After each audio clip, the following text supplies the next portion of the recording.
Bismillahirrahmanirrahim. Assalamu alaikum student. I am Professor Nasar Ahmed Nasar and you are watching my YouTube channel Chemistry Super King. Dear student, आज हमारा session है mall and chemical equation part 2। पिछली video में जो ईटा series का चौथा session था उसमें मैंने डिस्कस किया था स्टोइचोमेट्रिक कैलकुलेशन के दो रिलेशन को, that is mole mole and mole mass relationship. आज का मेरा सेशन है मास मास रिलेशनशिप। स्टोइचोमेट्रिक कैलकुलेशन में मास मास रिलेशनशिप का मतलब होता है कि आपको रिएक्टेंट का मास दिया जाए या प्रोडक्ट का मास दिया जाए और मास ही पूछा जाए। रिएक्टेंट का मास देकर प्रोडक्ट का मास पूछा जाए या प्रोडक्ट का मास देकर रिएक्टेंट का मास पूछा जाए कि इतना प्रोडक्ट बनने के लिए कितना रिएक्टेंट चाहिए होगा इन ग्राम। रिएक्टेंट के इतने ग्राम अगर रिएक्शन करें तो प्रोडक्ट के कितने ग्राम बनेंगे। तो डियर स्टूडेंट, इस टाइप की रिलेशनशिप में नॉर्मल रूटीन में हमें स्टोइचोमेट्रिक कैलकुलेशन करने के लिए सबसे पहले बैलेंस केमिकल इक्वेशन लिखनी होती है, फिर रिएक्टेंट या प्रोडक्ट की जो मास दिया हुआ उसको मोल में कन्वर्ट करना होता है, फिर मोल और बैलेंस केमिकल इक्वेशन को यूज करके रिक्वायर मोल मालूम करने होते हैं, फिर उन मोल को दोबारा मास में कन्वर्ट करना होता है। यानी इस टाइप के रिलेशनशिप में दो स्टेप एक्स्ट्रा करने होते हैं। स्टोइचोमेट्रिक कैलकुलेशन के स्टार्ट में मास को मोल में कन्वर्ट करना होता है और एट द एंड मोल को मास में कन्वर्ट करना होता है। तो ये हमारे पास क्या होता है, स्टोइचोमेट्रिक कैलकुलेशन की तीसरी टाइप थी जिसको हमने मास मास कन्वर्जन या मास मास रिलेशनशिप का नाम दिया। अब स्टूडेंट इससे रिलेटेड एमसीक्यूज आते हैं और उन एमसीक्यूज को हम ट्रिक से सॉल्व करेंगे। किस तरह ट्रिक से सॉल्व करेंगे? तो मेरे पास एक एमसीक्यूज है 1.08 gram of aluminium react with oxygen to form x gram of aluminium oxide, value of x will be. तो स्टूडेंट मुझे कहा गया है कि एल्युमिनियम के 1.08 ग्राम ऑक्सीजन से रिएक्शन करके एल्युमिनियम ऑक्साइड बनाते हैं, तो आप एल्युमिनियम ऑक्साइड x ग्राम बनता है, आप x की वैल्यू बता दो। स्टोइचोमेट्रिक कैलकुलेशन का वही तरीका होगा स्टूडेंट, पहले बैलेंस केमिकल इक्वेशन लिखेंगे। तो क्या करेंगे, सबसे पहले aluminium react with oxygen to form aluminium oxide. हमारे पास एल्युमिनियम ऑक्साइड बनता है स्टूडेंट, यहां पे 3 ऑक्सीजन है, यहां पे 2 ऑक्सीजन है, इनको बैलेंस करने के लिए यहां पे 3 लगाएंगे, यहां पे 2 लगाएंगे, एल्युमिनियम 4 हो जाएंगे। अब जब अगर हमारे पास आम इम्तिहान का ये क्वेश्चन होगा तो हम इसे पूरे प्रोसीजर से सॉल्व करेंगे कि हम जो मास दिया उसको पहले मोल में कन्वर्ट करेंगे, फिर बैलेंस केमिकल इक्वेशन में कहेंगे कि 4 मोल से 2 मोल एल्युमिनियम ऑक्साइड बनते हैं और जो मोल हमने मास से लाए थे उन मोल से कितने बनेंगे कैलकुलेट करेंगे। लेकिन ईटा के अंदर इसकी जरूरत नहीं होती, ईटा के अंदर शॉर्टकट हमें चाहिए। बैलेंस केमिकल इक्वेशन में रिएक्टेंट का मास फाइंड कर लेंगे, प्रोडक्ट का मास फाइंड कर लेंगे। याद रखना ईटा में हमेशा एमसीक्यूज ऐसा आता है कि आप ट्रिक से उसको सॉल्व कर सकें। स्टूडेंट, एक एल्युमिनियम का एटॉमिक मास 27, दूसरे 4 एल्युमिनियम है, 27 मल्टीप्लाइड बाय 4। अगर आपको कैलकुलेशन नहीं आती मैं सिखा देता हूं, 27 मल्टीप्लाइड बाय 4 अगर आपको नहीं आती तो आप इसको इस तरह लिख लें 25 + 2 मल्टीप्लाइड बाय 4। अब हमें पता है कि 25 को 4 से मल्टीप्लाई करेंगे तो 100 बनेगा, 2 को 4 से मल्टीप्लाई करेंगे तो 8 बनेगा, टोटल हो गया 108। ये एक टेक्निक होती है। अब 108 ग्राम एल्युमिनियम का है जी। एल्युमिनियम ऑक्साइड कितना बनता है स्टूडेंट, मेरे पास एक एल्युमिनियम 27, दूसरा भी 27, 54 हो गया। ऑक्सीजन का 16 है मल्टीप्लाइड बाय 3, ऑक्सीजन का 16 है मल्टीप्लाइड बाय 3, तो क्या मेरे पास बनेगा 16 मल्टीप्लाइड बाय 3 जब मैं करूंगा 48 बनेगा। तो ये मेरे पास 54 + 48 102 बनेगा। लेकिन 102 को हम 2 से मल्टीप्लाई भी करेंगे, इसका मोलर मास 102 बनेगा, इसको 2 से मल्टीप्लाई करेंगे तो 204 हो जाएगा जी। तो स्टूडेंट मेरे पास क्या हो जाएगा 204 मेरे पास एल्युमिनियम, यानी 108 ग्राम एल्युमिनियम से 204 ग्राम बनता है। क्या बनता है स्टूडेंट? एल्युमिनियम ऑक्साइड बनता है। अब स्टूडेंट वही मैं अपनी पुरानी ट्रिक पे आऊंगा, 1.08। देखिए स्टूडेंट मेरे पास ये डेसिमल है, इस डेसिमल को मैं ग्राम को यहां से हटा देता हूं, इस डेसिमल को मैं 2 डिजिट से शिफ्ट करूंगा, 108.0 204.0। बहुत ही आसान बात है, बहुत ज्यादा आसान बात है अगर आपको ट्रिक आती है।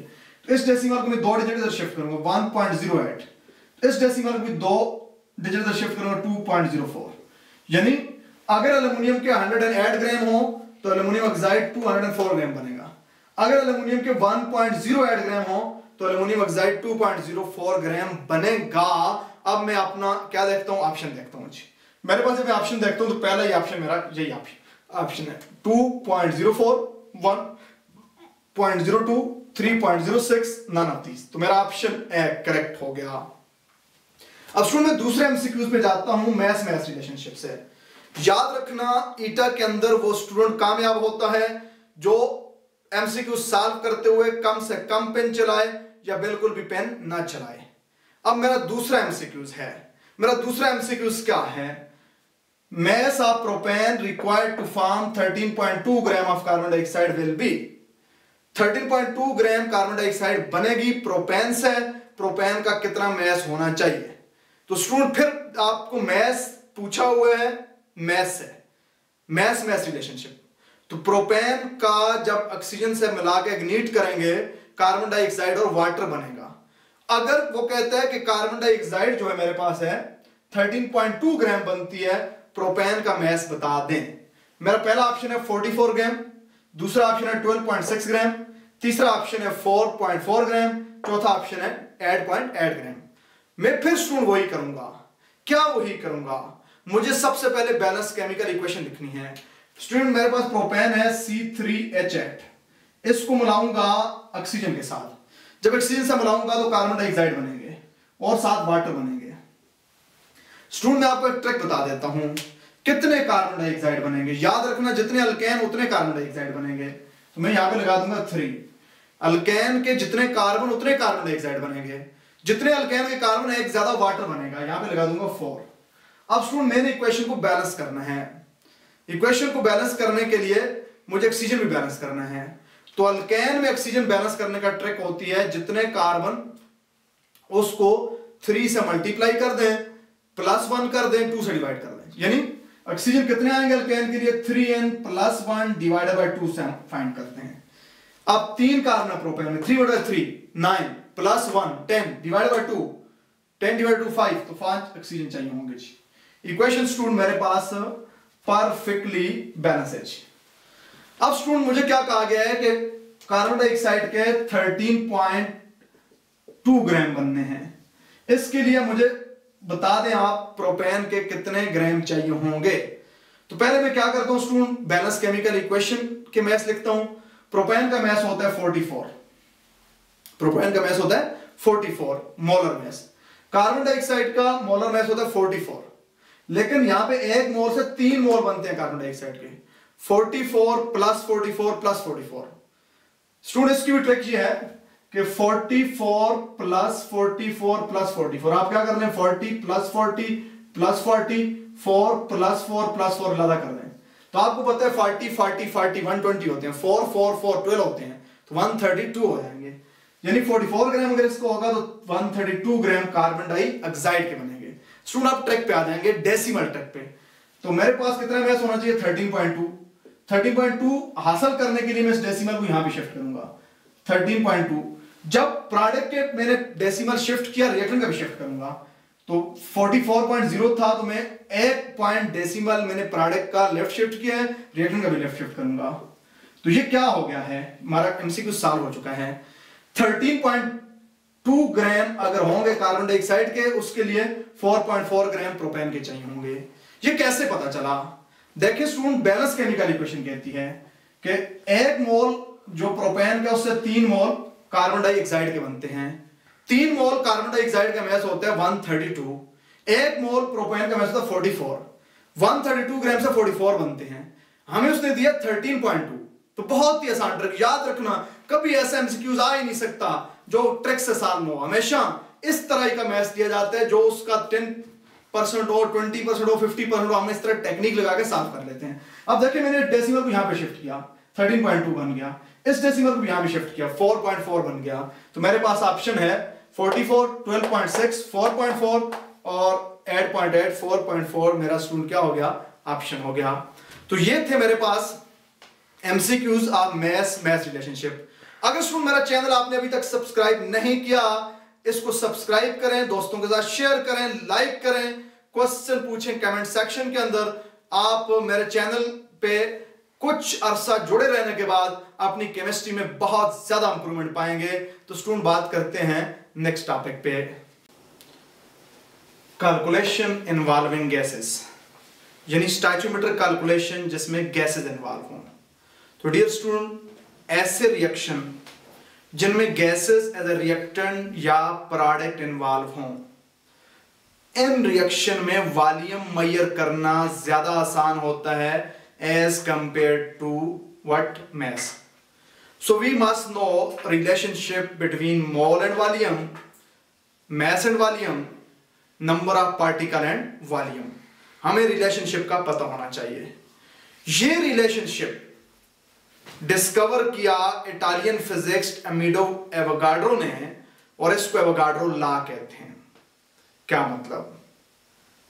Reaction in which reactant and product are gaseous. In such cases, volume can be measured more easily as compared to mass. So, most of the time, in such reaction, we deal with mole and volume, mass and volume, number of particle and volume. So, we must know the relationship between these parameters. Relationship between these parameters was discovered by Amedeo Avogadro and known as Avogadro law. According to this law, equal volume of different gases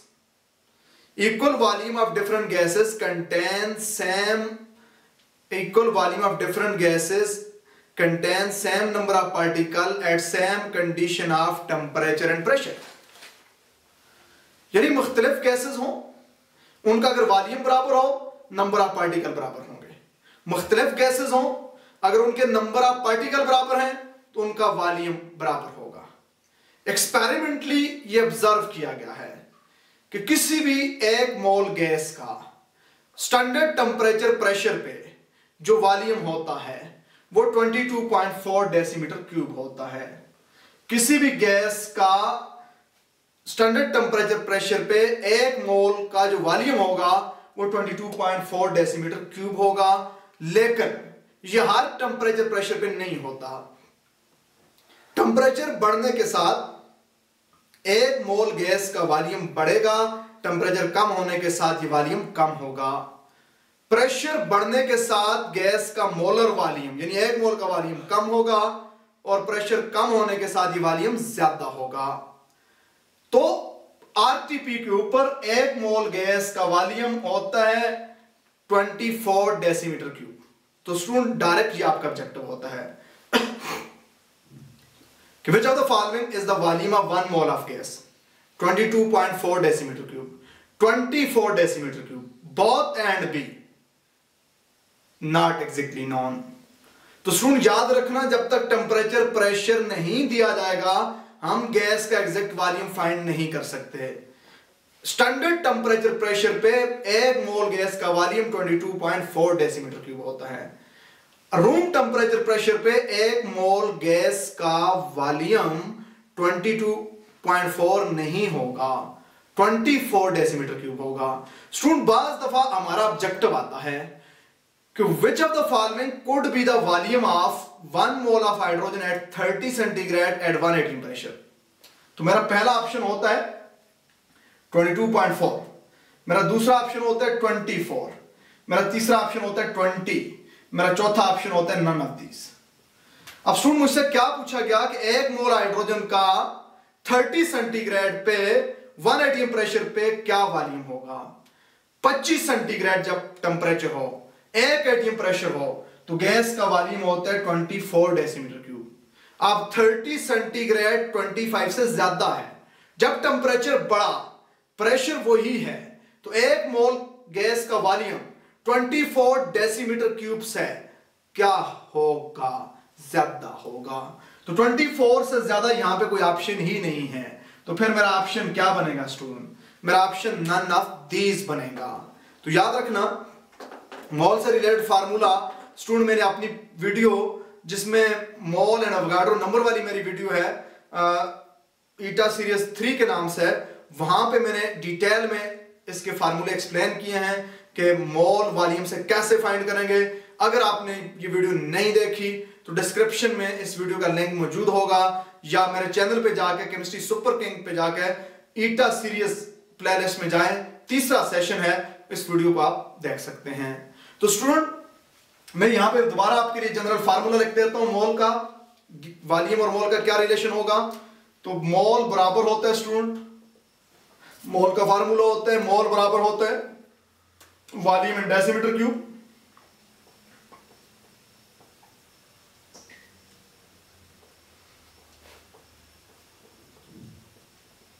मोल का formula होता है mole equal to volume in decimetre cube divided by molar volume at STP और RTP. आपको दिया होगा कि STP, जब STP भी दिया जाए तो मोलर वॉल्यूम होता है 22.4, जब आरटीपी दिया जाए तो मोलर वॉल्यूम होता है 24 डेसीमीटर क्यूब पर मोल। तो ये स्टूडेंट हमारा छोटा सा आर्टिकल था कैलकुलेशन इन्वॉल्विंग गैसेस। इससे रिलेटेड भी कुछ एमसीक्यू सॉल्व करते हैं। तो स्टूडेंट चलें देखते हैं एमसीक्यूज को। हमारे पास कैलकुलेशन इन्वॉल्विंग गैसेस वाले टॉपिक से कुछ एमसीक्यूज हैं स्टूडेंट। पहला एमसीक्यूज है at STP 32 litre of oxygen contain same number of molecules. Student बहुत ही आसान ऑब्जेक्टिव है, बगैर पेन उठाए आप इसे सॉल्व कर सकते हैं। पूछा गया है कि 32 लीटर ऑक्सीजन के हैं, उसमें कितने मॉलिक्यूल, उसके मॉलिक्यूल इनमें से किस वॉल्यूम के बराबर होंगे। याद रखना जब गैसेस का वॉल्यूम बराबर होगा तो उनके मॉलिक्यूल बराबर होंगे। 32 लीटर ऑफ ऑक्सीजन के मॉलिक्यूल उतने ही होंगे जितने किसी दूसरी गैस के 32 लीटर में हो। तो मैं यहां पे ऑप्शन जब देखता हूं 22.4 litre argon, 28 litre nitrogen, 32 litre hydrogen, ये आपको जस्ट कंफ्यूज करने के लिए दिया गया है। आप ये ना समझें कि ऑक्सीजन का 32 ग्राम मोलर मास है और नाइट्रोजन का 28 ग्राम मोलर मास है। तो अगर आप मास पूछा जाए तो फिर चूंकि 32 ग्राम एक मोल होता है, एक मोल में उतने पार्टिकल होंगे जितने किसी दूसरी चीज के एक मोल में हो, तो 28 ग्राम नाइट्रोजन का एक मोल होता है। वॉल्यूम बराबर होता है, नंबर ऑफ मॉलिक्यूल बराबर होते हैं, यानी 1 लीटर हाइड्रोजन को, 1 लीटर नाइट्रोजन को, 1 लीटर ऑक्सीजन को, कंडीशन अगर सेम हो तो नंबर ऑफ मॉलिक्यूल सेम होंगे। हाँ मैसेज में फर्क होगा। मैस जितने ऑक्सीजन के 32 ग्राम में मॉलिक्यूल होंगे उतने सल्फर डाइऑक्साइड के 64 ग्राम में होंगे, उतने मॉलिक्यूल मीथेन के 16 ग्राम में होंगे, उतने मॉलिक्यूल हाइड्रोजन के 2 ग्राम में होंगे। चूंकि 2 gram hydrogen, 16 gram methane, 32 gram oxygen, 64 gram sulphur dioxide सब में एक मोल होता है। जबकि एवोगाड्रो कहते हैं कि equal volume of different gases have same number of molecule eight same condition of temperature and pressure. तो स्टूडेंट इस वॉल्यूम को मैस के साथ आपने कंफ्यूज नहीं करना, देखते ही समझ जाना है 32.0 लीटर ऑफ हाइड्रोजन आपका ऑप्शन होगा। एक और एमसीक्यू है student, when 50 gram of calcium carbonate decompose at STP volume of carbon dioxide will produce. 50 gram calcium carbonate STP पे डीकंपोज होता है, कार्बन डाइऑक्साइड का कितना वॉल्यूम बनेगा। तो स्टूडेंट बहुत ही आसान बात है, स्टोइचियोमेट्रिक कैलकुलेशन है।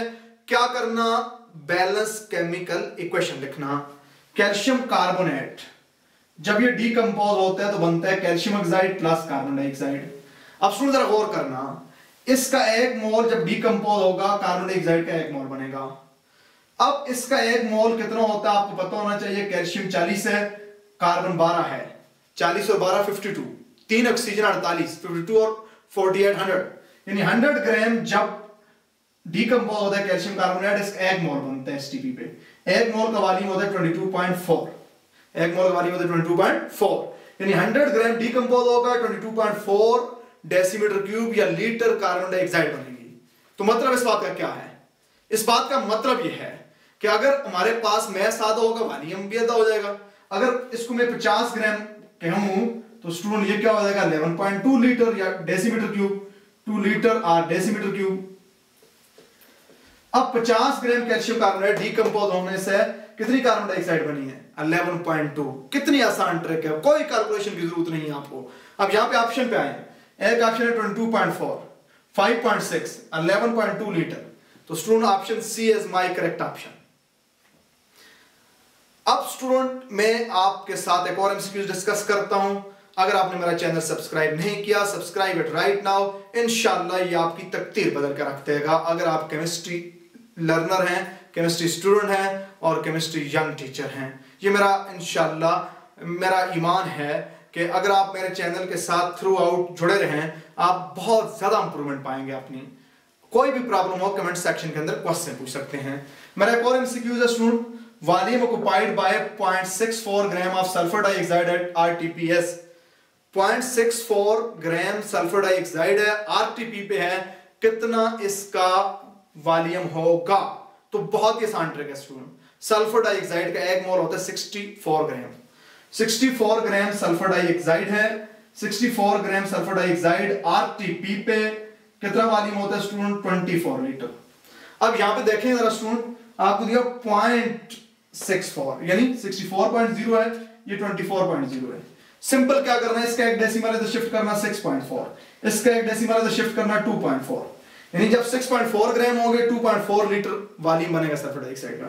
ये वॉल्यूम एक और इधर शिफ्ट कर लें 0.64, ये डेसिमल भी एक और इधर शिफ्ट कर लें 0.24, होगी ना बात?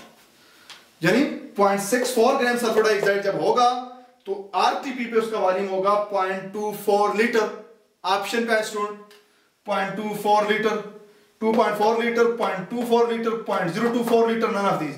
तो 0.24 litre is our correct option. तो ये स्टूडेंट मेरे पास स्टैचोमीटर कैलकुलेशन के डिफरेंट रिलेशन थे। जब मेरा ये चैप्टर खत्म होगा तो इस पूरे चैप्टर से ईटा के प्रीवियस पेपर में, ई कैट में, एम कैट में जितने भी एमसीक्यूज आ चुके हैं, इवन इनसे थोड़ी ऊपर वाली बात भी होगी, क्योंकि मेरे साथ काफी सारे इंडियन स्टूडेंट भी हैं, नीट से जो एमसीक्यूज आए हैं वो भी यहाँ पे मैं डिस्कस करूंगा, जहां पे मैं सॉल्व कराऊंगा। और आपने ट्रिक सीखनी है, आपने कॉन्सेप्ट सीखने हैं, अप्लाई करते रहना है। चूंकि स्टूडेंट ईद के बाद मेरी कॉलेज सीरीज शुरू होगी, वहां पे ये चैप्टर बहुत ज्यादा डिटेल में जाऊंगा, क्योंकि ईटा के लिए हमें टू द पॉइंट रहना पड़ता है। ऐसा हम कहते हैं टारगेट फायर, यानी ना आपने बहुत लेवल से ऊपर जाना है ना बहुत नीचे जाना है। इसीलिए आमतौर पे teaching of eta is quite different from normal college teaching. मैंने अक्सर अपनी उसमें कहा करता हूं कि वहां पे बाद दफा लोग लंबी लंबी डेरिवेशनें कर रहे होते हैं, लंबे लंबे फार्मूले लिख रहे होते हैं, और बाज ऐसे फार्मूले लिख रहे होते हैं जो जनरलाइज नहीं होते। जिस तरह लास्ट टाइम एक स्टूडेंट ने सवाल पूछा था number of covalent bond find करने का फार्मूला, तो वो जनरलाइज नहीं हो रहा था। तो इसीलिए आप ऐसा ना हो कि आपने कुछ एक दो ऐसी कोई कहीं से ट्रिक सीखी हो और वो जनरलाइज ना हो रही हो, तो आप जब वहां पे जाके अप्लाई करें तो फिर आप मतलूबा आंसर तक ना पहुंच सकें, आपको नुकसान हो जाएगा। ईटा के लिए ऑलवेज फॉलो ऑथेंटिक टीचर, याद रखना। ईटा स्पेशलिस्ट, ईटा एक्सपर्ट टीचर। मैंने आपको बताया कि ईटा स्पेशलिस्ट एक्सपर्ट आप कैसे फाइंड करेंगे। आप राउंड द विसिनिटी रेपुटेशन लोगों से मालूमात लें, अपने बड़ों से, आपके कजन भाई बहनें जिन्होंने पढ़ा है उनसे पूछें कि ये चूंकि ये आपके कैरियर का बहुत ही क्रूशियल टाइम है। इन 2-3 महीनों पे आपके 12 साल की मेहनत डिपेंड करती है। डियर स्टूडेंट, आपके साथ आपके वालिदैन की बड़ी उम्मीदें जुड़ी होती हैं, तो इसलिए इन 2 महीनों को राइट पर्सन के साथ राइट डायरेक्शन में बेहतरीन एफर्ट लगा दें, बाकी रिजल्ट अल्लाह पे छोड़ दें। इंशाल्लाह नेक्स्ट टाइम मिलेंगे जी एक और वीडियो के साथ, जो हमारी होगी परसेंटेज कंपोजिशन के साथ। मेरे साथ पढ़ते रहना, ट्रिक सीखते रहना, टेक्निक सीखते रहना, कॉन्सेप्ट इंप्रूव करते रहना, अपनी केमिस्ट्री को सुपर आउटस्टैंडिंग करते रहना। Thank you.